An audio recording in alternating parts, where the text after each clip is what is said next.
Nous nous retrouvons pour un nouvel animé review et cette fois nous allons parler de l'animé Vampire Dormitory.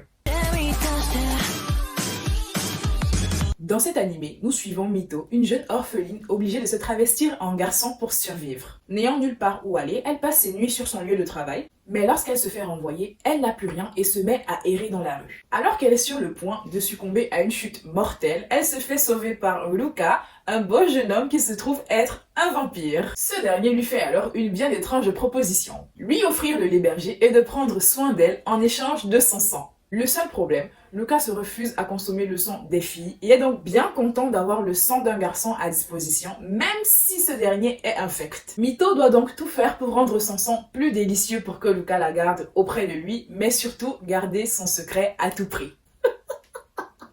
Mon Dieu, par où commencer?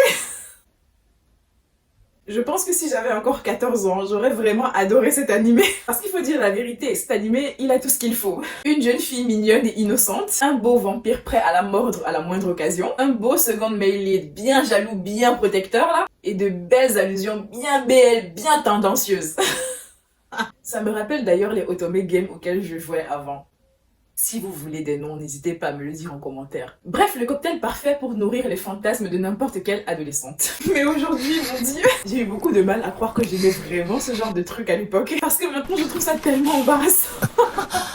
Bon, je me plains, mais ça reste l'histoire d'une jeune fille qui se fait sauver par le prince charmant vampirique qui peut la mordiller de temps en temps. Mais le côté vraiment fun du truc, c'est bien évidemment qu'elle se fasse passer pour un garçon. J'ai toujours eu un faible pour ce genre de plot parce que grâce à lui, on a droit à de magnifiques quiproquos où les male leads remettent en question leur sexualité, sans oublier des scènes loufoques et romantiques qui feront battre les cœurs des indécrottables romantiques. Et clairement, l'histoire aurait été beaucoup moins intéressante sans ce détail. Vampire Dormitory n'est peut-être pas un animé que celle que je suis aujourd'hui pourrait adorer, mais n'empêche, il est mignon, il est drôle, il a une assez bonne animation et je pense qu'il a beaucoup d'éléments qui pourraient séduire. C'est tout pour Vampire Dormitory. Dites-moi en commentaire ce que vous pensez de cet animé. Et surtout, n'hésitez pas à me dire de quel animé vous aimeriez que je parle ensuite. Allez, tchuss!